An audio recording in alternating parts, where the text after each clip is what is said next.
All right, welcome everyone to the Getting Started Teaching CPR, AED, and First Aid Classes webinar. My name is Josh Brownlee. I'm the Director of Marketing and Technology here at EMS Safety, and I've been with the company for 16 years, and I'll be the host and question moderator for today. We also have with us Jeff Albrecht. He is the Operations Director at EMS Safety.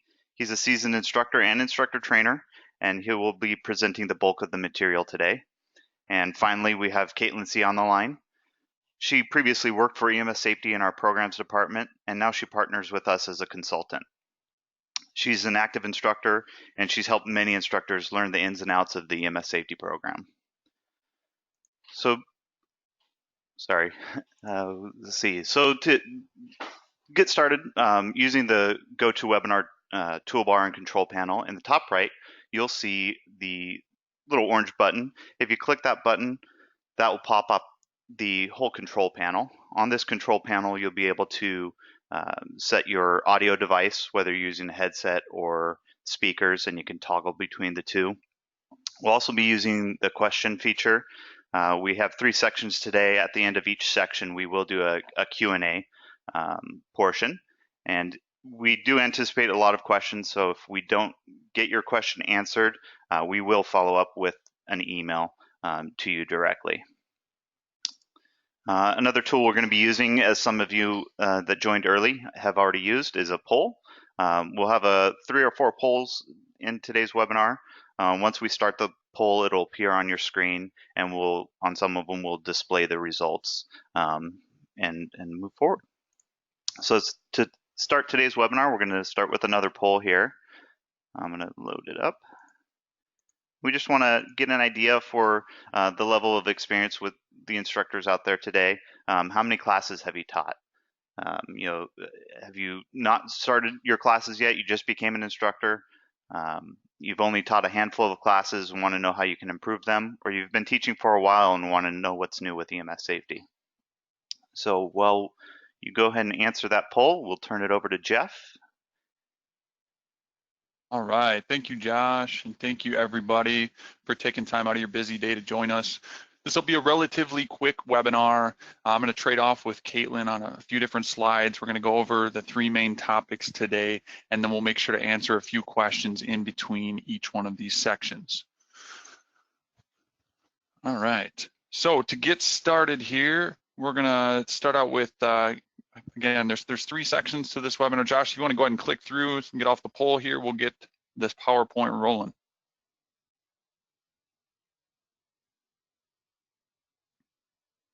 All right. So here's the results of the first poll.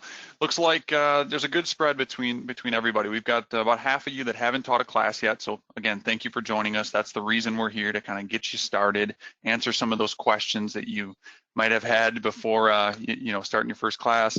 And then the rest of you, it looks like, have either had a handful of classes you've taught or been doing it for quite some time. So we appreciate the attendance, and we'll make sure we address stuff for each group here.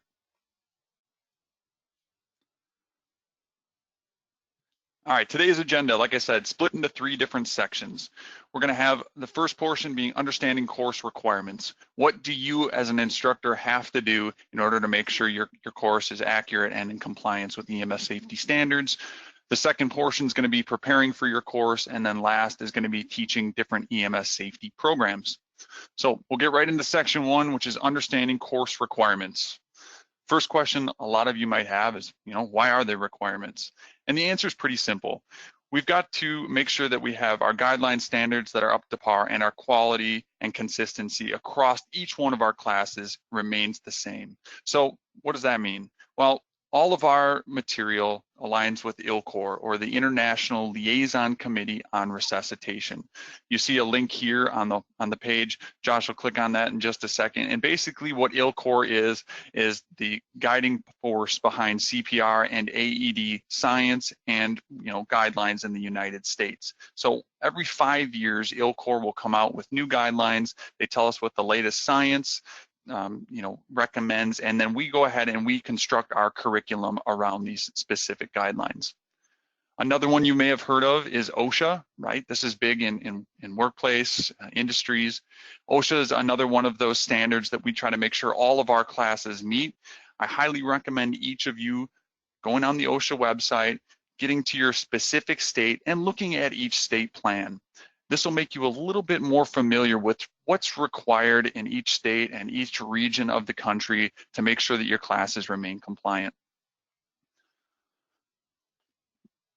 All right, so remaining compliant is obviously a big one, but also being consistent throughout each one of your classes is important. So training effectiveness. When I say training effectiveness, I make sure that I'm teaching the same materials to each group that visits. So quality of my class, the consistency will remain the same. I'm going to show the same videos for each program. I'm going to make sure each one of my students has a workbook for each program to ensure that they've got all the information and they've earned that certification properly. This is not only to protect you, but your students in the long run. Go ahead, next slide, Josh. So a couple things to understand. Our instructor resources, there's a lot of them. We've got workbooks, we've got instructor materials, videos. The main one we're going to talk about today is our instructor manual. Each one of you should have a core instructor manual, and you'll notice this manual is broken down into 3 sections. The front section of your instructor manual is your administration section. This is going to be the do's and don'ts of teaching a course, right? It's going to talk us through course ratios, time per topic, equipment required for each program, and then certification criteria. If you ever have a question about what needs to be covered for a specific class, how long that's supposed to be, how to fill out a roster or a certification card, please check this portion of your instructor manual. If you can't find the information here or you still have questions, then go ahead and reach out to our staff at info@emssafety.com. The section behind your administration section is going to be your lecture guide. This is the portion of your instructor manual that you're going to lead the class with. And this is broken down, as simple as possible so that you can go from left to right, paging through and advancing through your DVD chapters. Each one of these pages is going to have a workbook page, and this is taken right out of the student workbook. This gives you, the instructor, the ability to see the exact same material that your students are looking at. On the left-hand side, there's instructor notes. This is going to give you discussion topics, what to say, what to make sure you cover, and objectives for each portion of the lecture. There's also pages in between here. You'll see skills checks and scenarios. We'll talk about these a little later on in the presentation today, but also very important in your lecture guide. The final portion of your instructor manual will have all of your master documents. Now, I highly recommend you getting these master documents from the instructor portal. They're a little easier to save to your PC, to download, print, all that good stuff, but they're all here in the back of your instructor manual in case you forget one or you need to reference it for some reason. So this will include your roster, skill summary, skill sheets, written exams if they're required, answer sheets, and answer keys. All right, next slide, please. As far as your course video goes, we all know we get the DVD. The DVD is in the inside back cover of your instructor manual. If you're not familiar with it yet, pull it out, put it in your DVD player, and give it a watch. This is a reality style setup that we've done with our videos. So really what we want to do is introduce you to real survivors and real rescuers that have been in real emergencies and see what they've done to pull through. This, we found, makes it much more interesting for our students that are watching it and gives them a way to engage with us, the instructor. I'm going to turn it over to Caitlin now. She's going to talk a little bit more about using some of these instructor resources and the difference in a few of our programs. Thanks, Jeff. So our lecture guide corresponds with the student workbook and the course DVD. We have separate workbooks for each type of course that we offer. Now you'll find in the student workbook, if you turn to the front cover, there's an emergency index, and this is meant to serve as a quick reference guide in the case of a real emergency. So you want to encourage your students to always store their workbook with the first aid kit. Now our core DVD and core instructor manual are used for our CPR, AED, and first aid combo course, as well as our CPR and first aid standalone courses. Now the great thing is our core DVD is also used for our child care and caregiver courses. Now the beauty of this is, as an instructor, you only have to keep up with one DVD regardless of which of the courses that you're teaching. Now, if you're teaching our BLS for Healthcare Providers course, it does have its own instructor manual and DVD. And this is because our BLS course is going to require higher skill level and treatment. So the CPR is going to be different. Therefore, it's going to require additional teaching materials.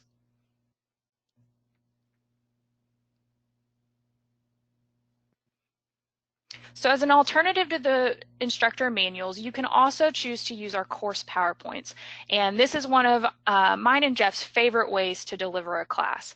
They follow the flow of the instructor manual and the student workbook. And when you're using them in the PowerPoint presentation mode, you can find all of the instructor questions and comments in the instructor notes section of the PowerPoint. We do have separate PowerPoints created to match up with each of our courses. And the PowerPoints are designed so that they provide talking cues and talking points for you, so it just makes your job a little bit easier. Now, this is an all-encompassing product, so our video chapters are directly embedded into the presentation, so you don't have to switch between the presentation and your DVD. You just have to stick with the presentation itself. This is why Jeff and I prefer it. Now, our course PowerPoints are fairly large files, so you always want to make sure that you download those well in advance. You don't want to wait until even the night before or, say right before the class, because they are large files. They're going to take some time depending on your connection and devices. Plus, you want to become familiar with how the slides transition from topics to the videos. And so you can locate those in your resource library, which Josh is showing you at the moment. Now, once you get in... Sorry, Katie. Go ahead. Just wanted to quickly mention the different versions of the PowerPoints. You want to take note of the different file types and the version of PowerPoint you're running. If you have an older version of PowerPoint, some of the older versions pre-2002 won't play videos. Pre-2010 will only play WMV version, and the newest version will play all types of files. So you'll want to download both and see which works best for your version. Thanks, Josh. And just one more note about our PowerPoints. So these are pre-made just to make teaching easier for you. But if there are additional topics that you want to talk about that pertain to, say, your workplace, you're more than welcome to take those PowerPoints and customize them to your needs. Just make sure if you're adding any additional topics that you're clearly identifying that those are not EMS safety topics, and then just tailor it more towards your teaching style and students. And then I'm going to go ahead and turn it back over to Jeff to talk about some course keeping requirements. Sure, yeah. Next, we're going to talk about your records. And as we all know, records are a very important part of any course that we teach. EMS safety and all other CPR first aid entities require you to keep a roster for every class. This serves as your primary training record, and it also serves as proof that the class was taught and that certain students were certified. So the beauty of this now is we've got a couple different ways you can do it. We have a printed version, which you've seen. It's in the back of your instructor manual. You can print this off and simply handwrite in names and information the day of your class. And our second option is a digital roster. The digital rosters are found in our instructor portal, and they can be created far ahead of time. You can put all the information about what type of class it is, who's going to be attending, and then day of class, your students can fill in their actual information. If you decide to use written exams, make sure you have a safe place to keep these, or you upload them somewhere onto the instructor portal afterwards. One of the things that we've done with the creation of the instructor portal is given you, the instructor, a place to store files. So Josh, if you'll pull that up for us, he's going to show you your My Documents section of the instructor portal. And what this allows you to do is take some of these old paper copies of these rosters. You'll go into the My Profile section at the top, and then on the bottom you can see Upload Documents. Go ahead and upload all of your rosters, your skill sheets, your written tests if you have them right there. Then you don't have to worry about keeping track of your old paper copies in the future. These are stored here indefinitely, and if EMS safety needs to access them for any reason, like for recertification purposes, you can just point us to your profile. We can look at them and check you off. You're all set. One thing that is required if you are teaching a BLS course, I just want to mention on real quick, is the written exam. I know many of you that are teaching these currently are using that. Make sure that you keep that along with your roster if you're teaching BLS. That's something that sometimes regulatory agencies will ask for. All right, next slide, Josh. I'm going to turn this one back over to Caitlin. She's going to talk about the different types of certification cards that are available and how you can issue them. So you are required to issue students their certification cards within 2 weeks, so within 14 days. And there's no exceptions to this other than the student just not passing the course. So this means that any potential payment issues have to be worked out prior to the course. So non-payment does not mean that you can withhold that card from the student. Now, you also want to inform your students of exactly how they're going to receive their card. We have a couple of different options. My favorite is through a digital card. Let your students know if they choose this option that they'll receive a course completion email at the conclusion of the class, and they'll just click on the link that takes them to their student portal, and they can view and access that digital card for the next 2 years of their certification. Now, the great part of this is they don't have to contact you in order to access that card every time. So they're able to go in and print it just as many times as they need, and they can never lose it. So they're not having to come back to you to reissue those cards every time that a lost card happens, or say maybe they got married and they have a name change. The main thing to know about digital cards is that it does require a unique email address for each student.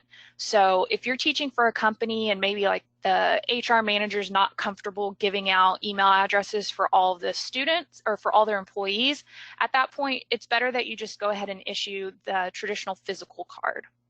Now, if you do choose to issue physical cards, there's a few different ways that you can complete them. Some of our instructors choose to handwrite the card and go ahead and just hand them over to the student at the class. And then the other option, a lot of our instructors like to create a more professional look on their certification cards. So they'll take them home, they'll use our template that's available in your instructor portal, they'll type up the instructor cards, and then they can send them, or the certification cards, and they'll send them out into the mail, to their students. The main thing that you need to think about is that the sooner that you provide the card, the happier the student. This is one of the #1 complaints that we receive from students, is them not receiving their certification card in a timely manner.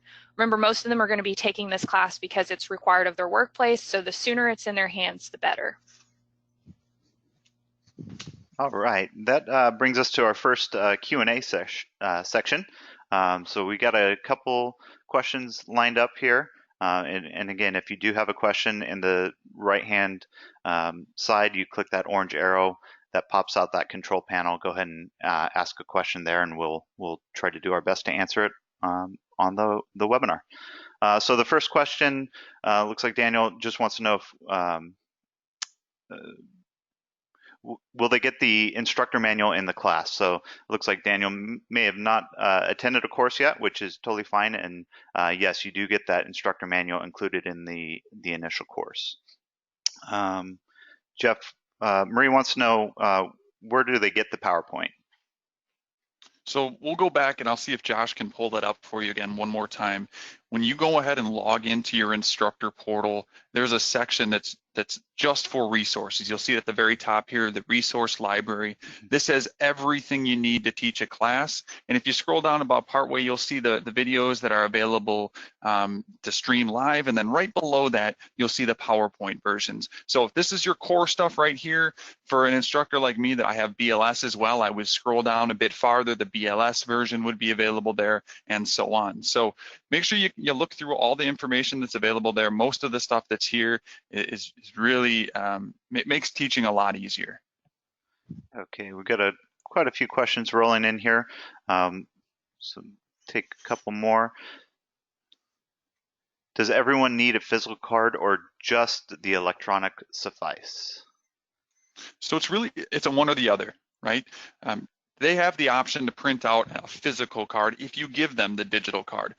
Really what we recommend you do is ask your students what their needs are.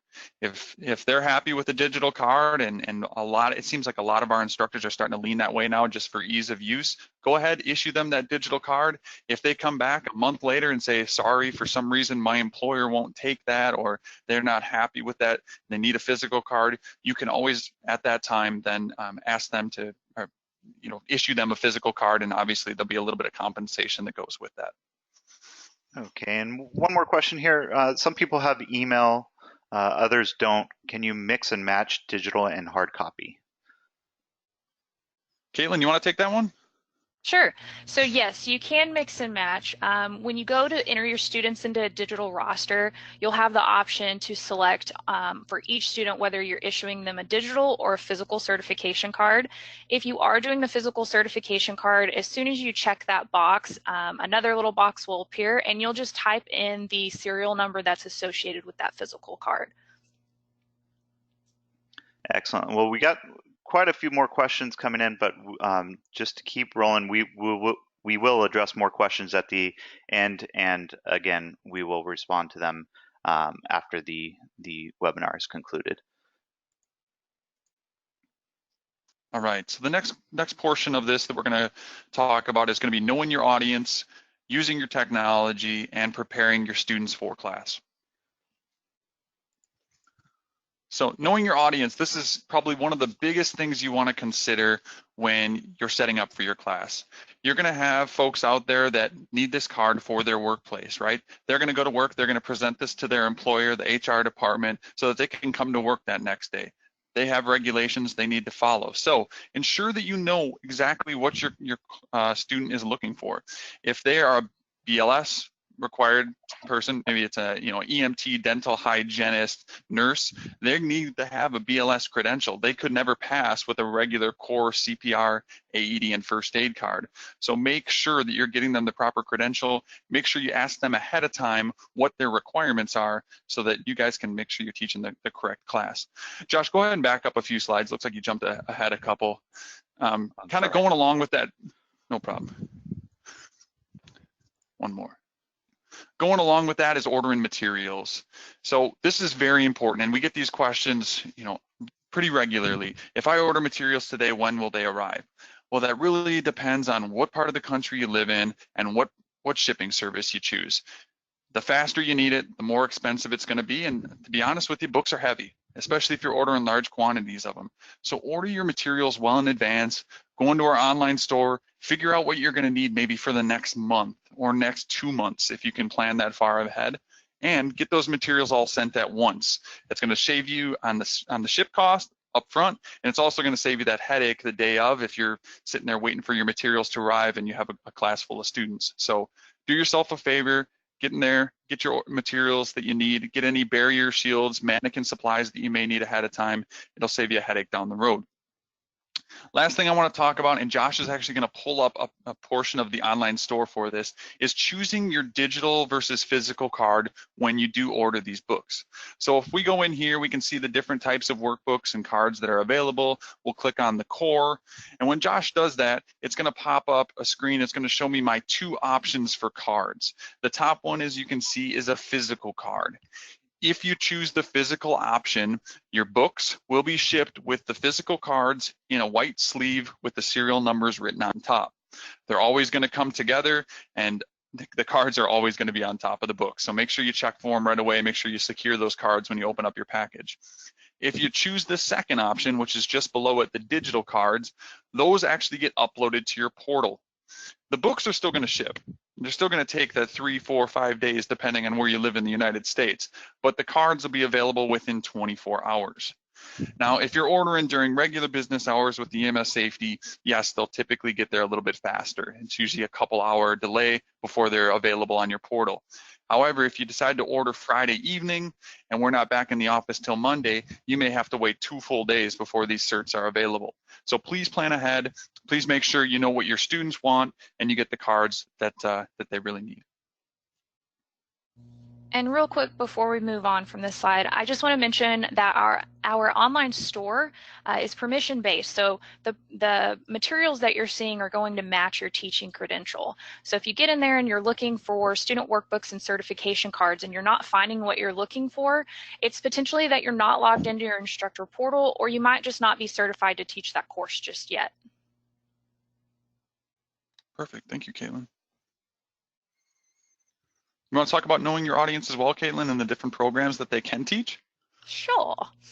So we've talked about some of our core classes. So our primary courses are going to be that CPR, AED, and First Aid combo course, along with the CPR, AED, and First Aid standalone courses. Now, these courses are intended for community and workplace responders. We also have our Child Care Providers course, and this is really made for anyone who works with or is around children. Now, if you're outside of California like me, you're not going to need additional training in order to teach this child care provider curriculum. You're just simply going to order the child care provider instructor kit, student materials, and then you can go ahead and get started teaching right away.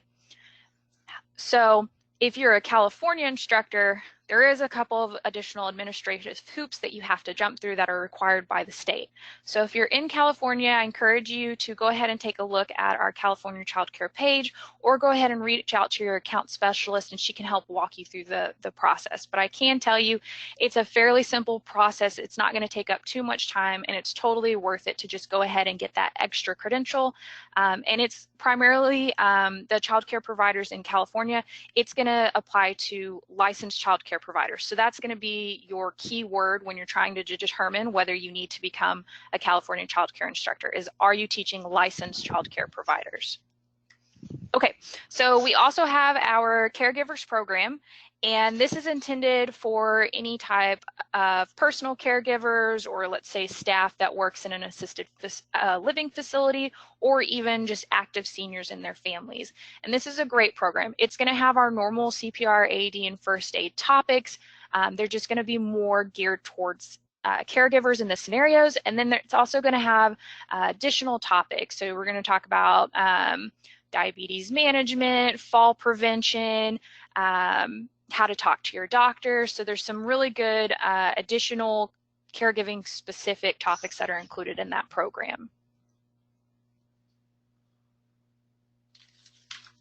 And then again, we have our BLS for Healthcare Providers program. This is geared towards professional rescuers, public safety personnel, and then of course healthcare providers.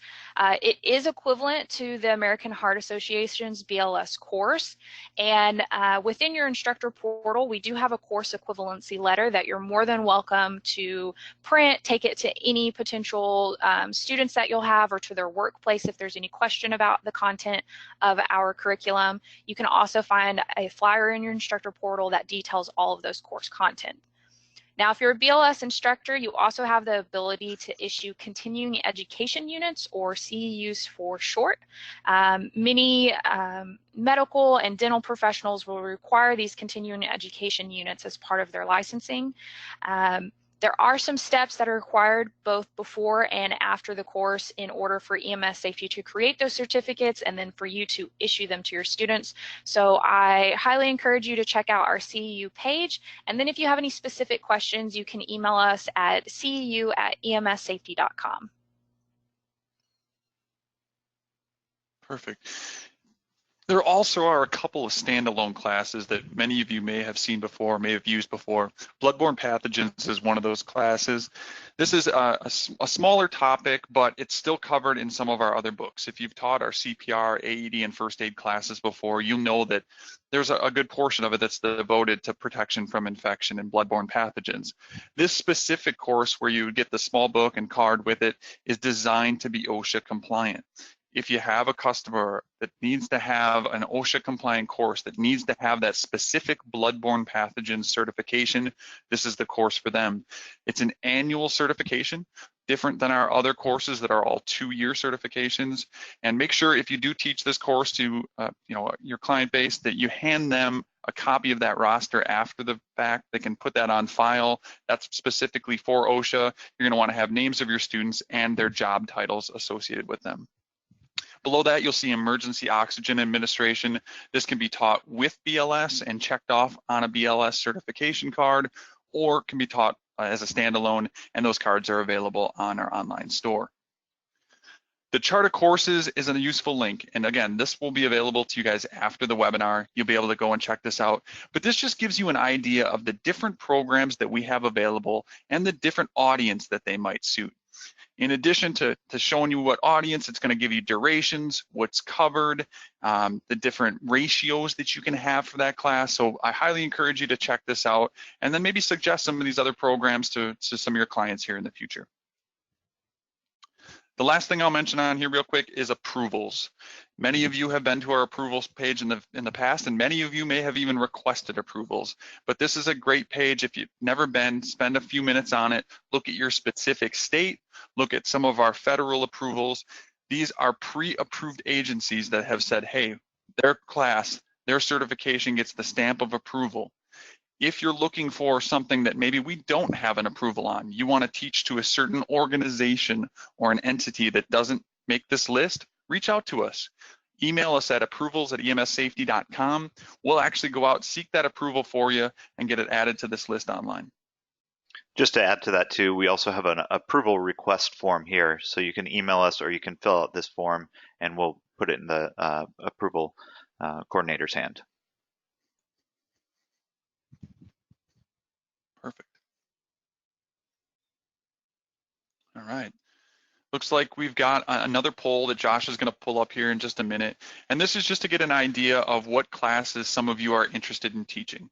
We assume that you've all had a chance to teach our core program. So if you just take a few seconds here, let us know, are you interested in teaching childcare, caregiver, or our BLS program?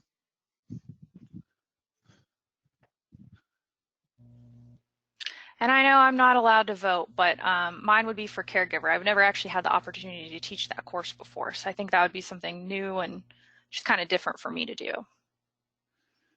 Yeah, the nice thing about the caregiver class too, and I think you probably mentioned it earlier, Caitlin, there's no extra credential that's needed.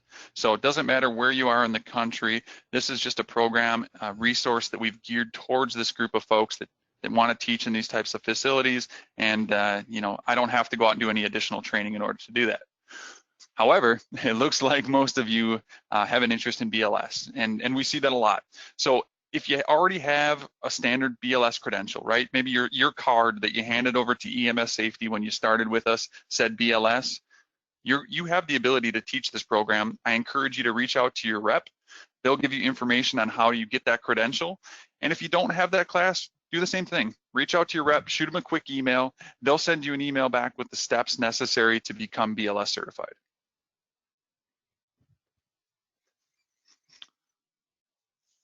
All right, next up, we're going to talk a little bit about preparing for our course. I'm going to hand this back over to Caitlin so she can discuss some of the different things we need to take into effect when setting up for the first time.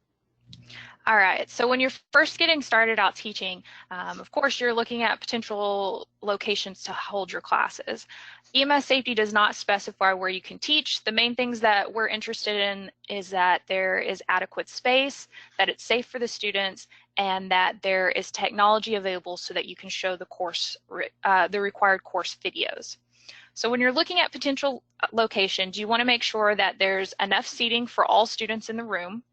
You want to make sure there's adequate floor space. So remember, you're getting down on the ground, you've got mannequins, you've got AED trainers. You want to make sure that even if you just need to move tables and chairs around, there's enough space for the entire group to comfortably practice and test. You also want to think about having accessible parking and bathrooms for your students. So just at the beginning of class, go over where they can find the bathrooms. If there's an AED in the area, you can weave that into your class. You just want to let them know where they can leave in the middle of class if they need to take care of any personal needs. You also want to ensure that there's proper lighting. So you want to be able to dim the lights during the video so that everyone can properly watch the videos. And then also, this is the big one. You want to make sure that any location that you choose is equipped with some type of technology to show the videos. So when you're first starting out, you might just choose to hold a class that has 1 or 2 students while you're still getting comfortable. It's completely okay if you choose to show the course PowerPoint or show the course videos on your laptop. Now, if you have a full course of 12 students, your laptop's just not going to be sufficient. You're going to need to consider the screen size. So at that point, you know, you're looking at technology that can potentially project onto the wall or to mirror onto TV.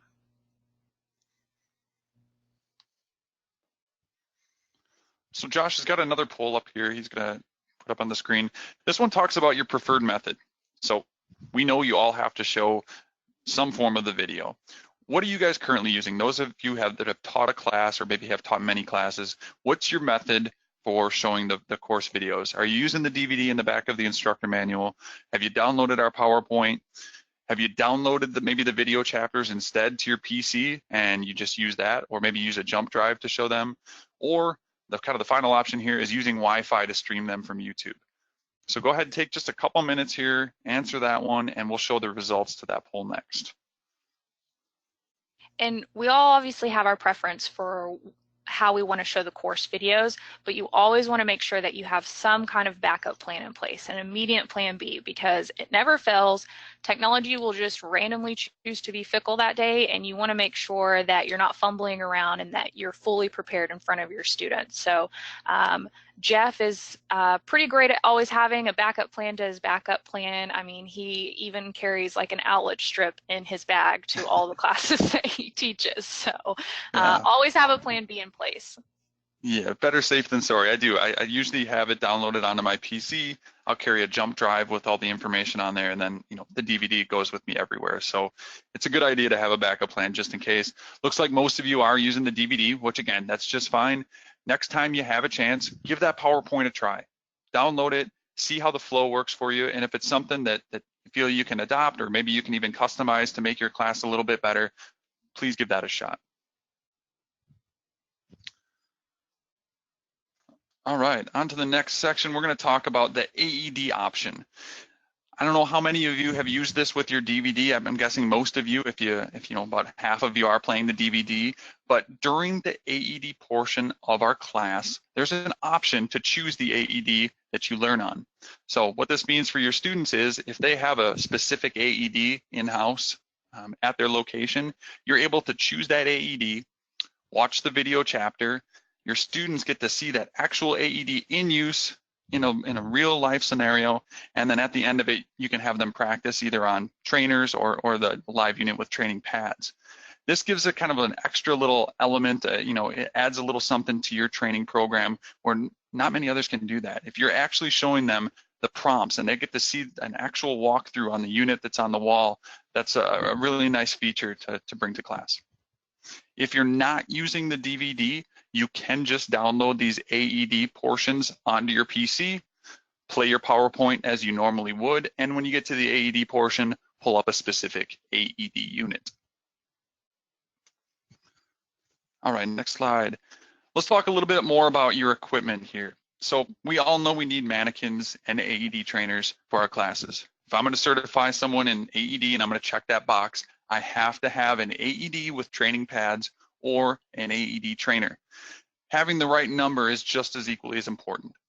If I've got 12 students, but I've only got a single mannequin and a single AED trainer, it's going to take me a really long time to properly certify all these folks. And more than likely, you're going to have people that are losing some of their concentration, or maybe they're just not wanting to be there because it's taken far too long for them to get a turn on the actual hands-on portion.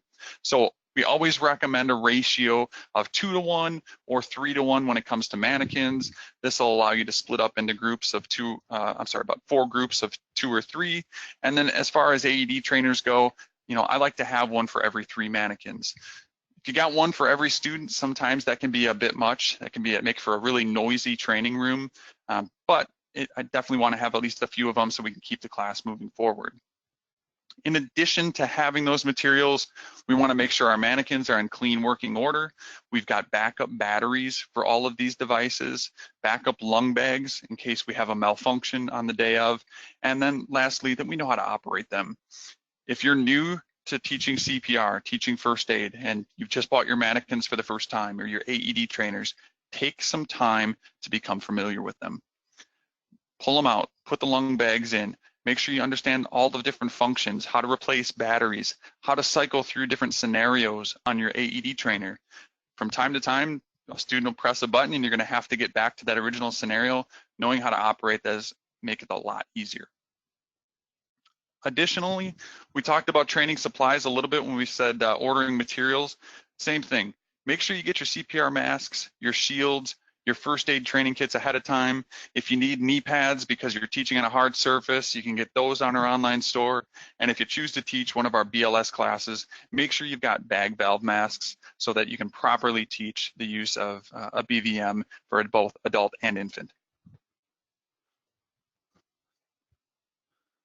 All right, Kaylin, I'm gonna let you take this next one. Okay. So you want to make sure that your students are properly prepared for your course ahead of time. You need to let them know how long the class will be, what they're about to learn, and then also what they're going to be required to do physically. So you want to make sure that students know to dress appropriately if they're going to be learning CPR. Remember, you're getting down on the ground, chest compressions, they're a physical activity, so they're going to get hot. Wearing heels that day is probably not the best idea. So you want to get them prepared ahead of class. And then also, if you're wanting to get them really excited and just kind of let them know that this isn't going to be the typical like stale, boring CPR class that they might have taken in the past, we want you to go ahead and send them a 90-second PSA. And within this, there's 2 stories of survivals in it. And it's a very compelling video. And the whole purpose of this is because a lot of times you're going to have those students in class that are only there because they're required to be. They don't understand that these skills actually matter, and they're more than likely going to use these skills outside of work than they are in their actual workplace. So it really gets them motivated and reinforces that these skills are so important for them to learn. Now, if you're using our instructor portal, which I highly recommend, once you learn it, it makes things so simple for you. If you've entered your students' information into that digital roster and you already have their email addresses entered, you can go in and just send pre-templates. You can send in a pre-class reminder, and you can do it with just a couple of clicks and send it to all of your students at once. Now, if you're wanting to send out individual emails, kind of make them a little bit more customized to the student, then we do have some templates available for you in your instructor portal under your resource library, so the same area that those PowerPoints were located, and it's going to be at the top in the general documents section.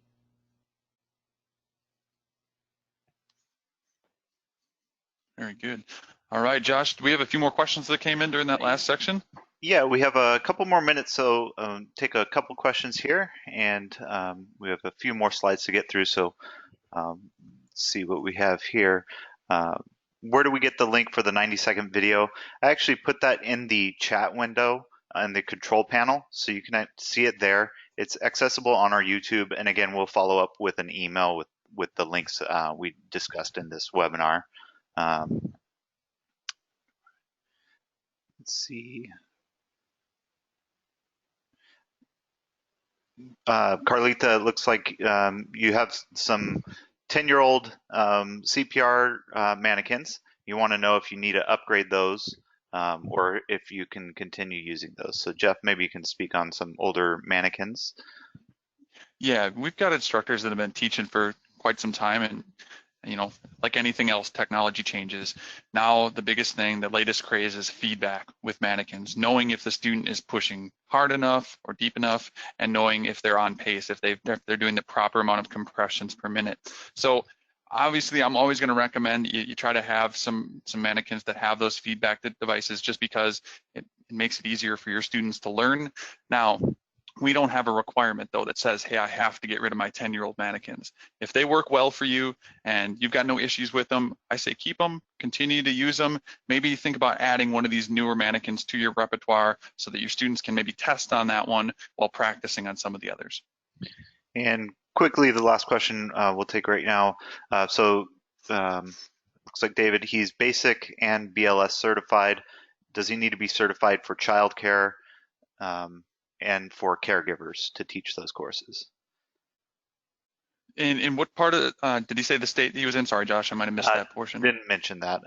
Okay, so if you're in the state of California, the answer would be yes for childcare. You do need an additional credential. If you're anywhere outside of California, it's no. And the same thing goes for caregiver nationwide. No additional credential is needed. You can buy those materials today. We'll ship them out to you and you can start teaching tomorrow. If you're in California, as Caitlin mentioned earlier, there's a couple extra hoops to jump through. Please reach out to your territory rep or email us at info@emssafety.com. We'll get you the necessary information.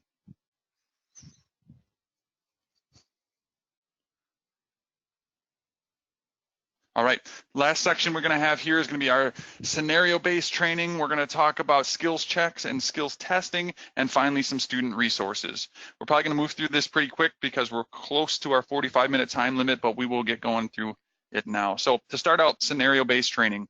all of EMS Safety's programs have scenario-based training. We do this so we can translate our knowledge into action, right? We find that it leads to a more personalized scenario and they're more effective. So if our students have a chance to be put into a real life scenario, a real emergency, and work their way through it, that they're gonna learn and hold on to that information longer. Inside all of your instructor manuals, there's a number of different realistic scenarios. Feel free to use those throughout your class to bring your students together, to give them a chance to work through one of those real life scenarios. And then as you feel more comfortable teaching, as you're doing more classes, customize those scenarios. Tailor fit them to the audience that you're working with. If you're working in a manufacturing facility or whatever the case may be, you can kind of tailor-made those so that they can make it a little more lifelike. Also, in each one of the student workbooks and in your instructor manuals, there's going to be what would you do photo discussions. These photos will pop up during the DVD and on the PowerPoint. And basically it just gives you and your students a time to sit back, reflect, look at a photo, and then get engaged and start to discuss it. Figure out what some of the signs, the symptoms are, possible treatment, and work together as a group to answer these questions. Next one, we'll talk about checking your knowledge. This is another thing, another tool that's inside each one of your student workbooks and your instructor manual. And again, it's meant to bring your class together, to get everybody to interact. We don't want to stop between each topic and ask 15 questions. So what we do is we periodically place these within the manual, within the student workbooks, and it gives you a time to stop, get the whole class together, and make sure their knowledge is up to par before moving on to the next set of material.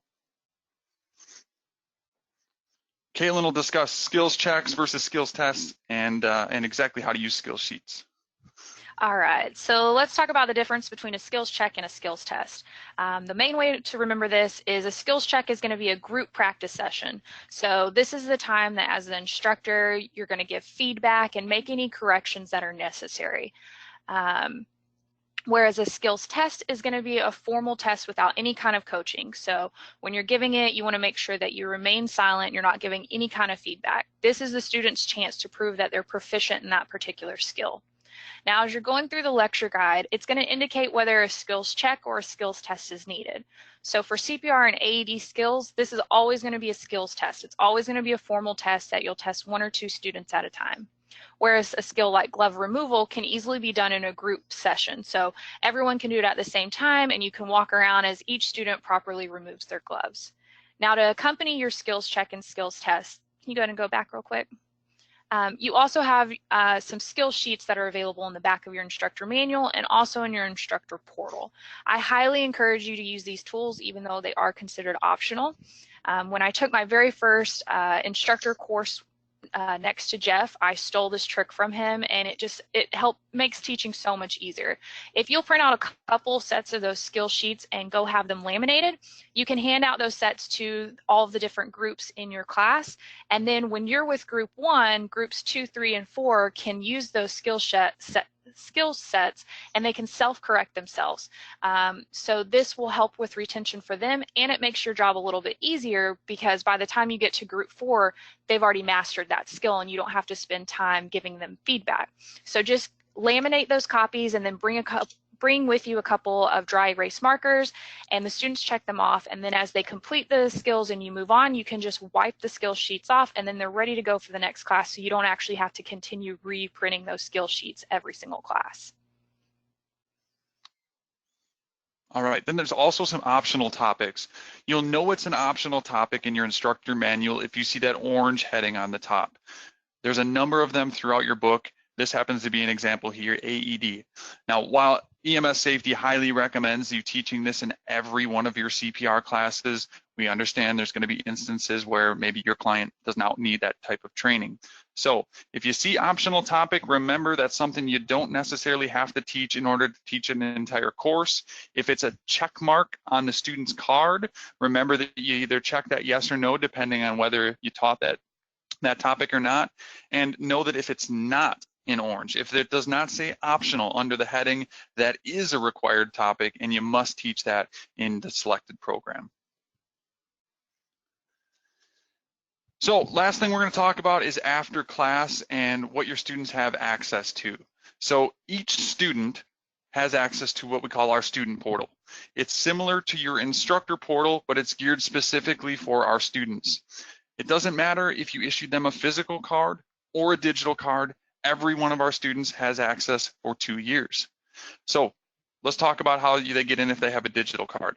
If you filled out a digital roster, regardless of whether you gave them a physical or a digital card, they'll get an email. As long as the email was filled in properly, they'll get an email with access to the student portal.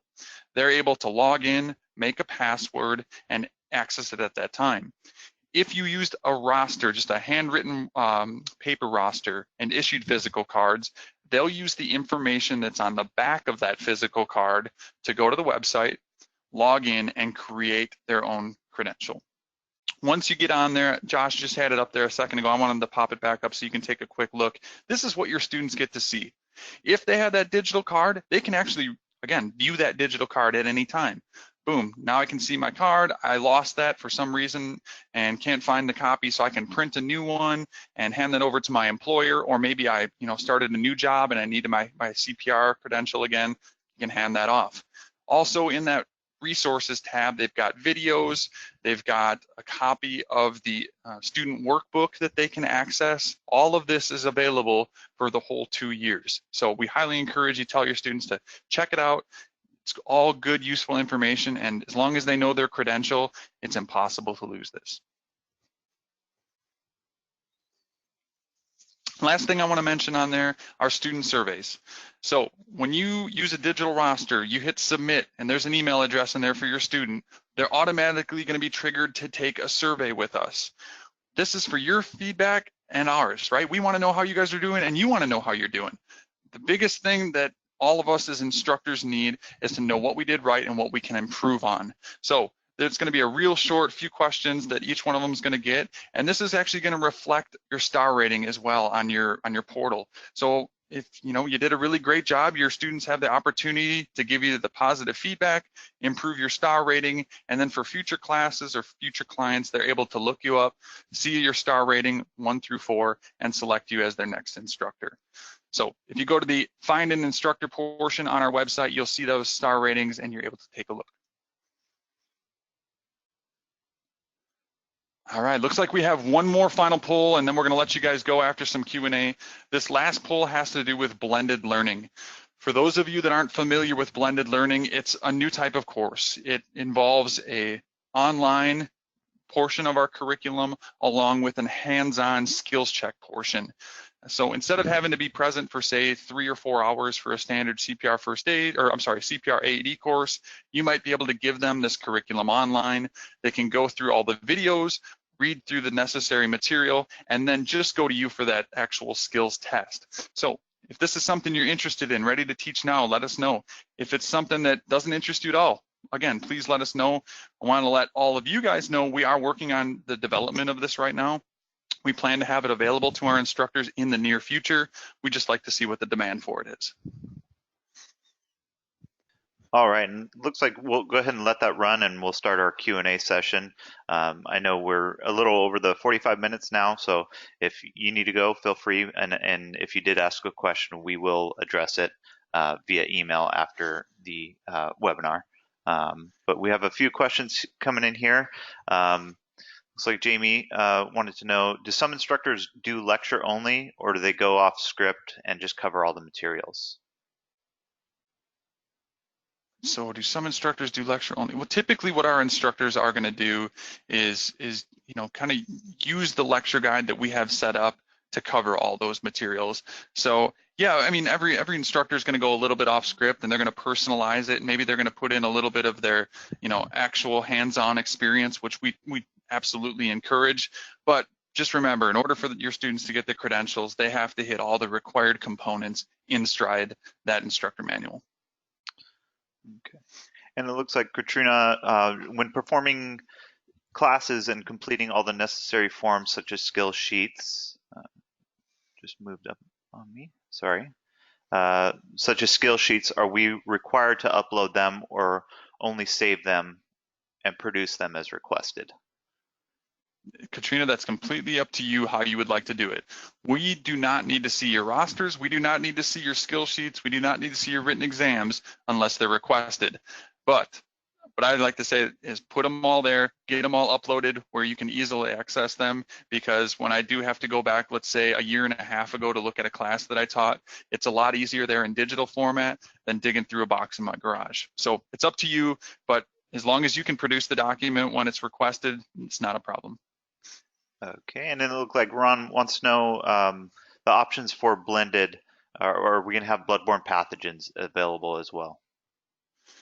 You know, Ron, that's not going to be the first thing we're working on, I can tell you that, but I can certainly mention that to the folks that are working on it and get back to you via email. I think probably the first is going to be our core materials. We're going to focus on CPR, AED, and first aid, and from there we're going to kind of spread outward. It looks like. And actually, I just got a message from one of the folks working on it, and the answer is yes, Ron. We are going to be including BBP as well. Okay, and it looks like there were a couple questions in regards to Spanish instructor manuals and materials. So currently, we do not have a Spanish instructor manual available. All of our instructor manuals are in English. However, we do have certain student workbooks available in Spanish. So if you have folks in your class where you want to give them a Spanish workbook, or whatever the case may be, you have the option to give them that workbook. They can follow along. If you as an instructor prefers to have that workbook in your hand while you're teaching, if that makes your life easier, I highly recommend that as well. Okay. I can tell you right now, the ones we currently have available are going to be our combo class, which is CPR, AED, and first aid, and then also bloodborne pathogens in Spanish. And I think childcare, yes, correct. All right, it looks like Dennis, he's been teaching basic CPR and first aid at his home care agency. He wants to know if he can switch to the caregiver course and not lose any continuity. I would say absolutely. You're going to get the same exact certification. So when you teach a caregiver class, the card that you issue is identical to the one you would issue when you teach a combo class. The only thing that's different is you're going to have some additional materials that are available to you and the students that you can discuss during that lecture. And then Tim, this is a good question here.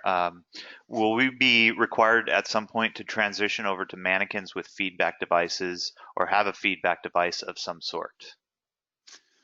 At this time, no. To say that couldn't happen in the future, it's hard to tell.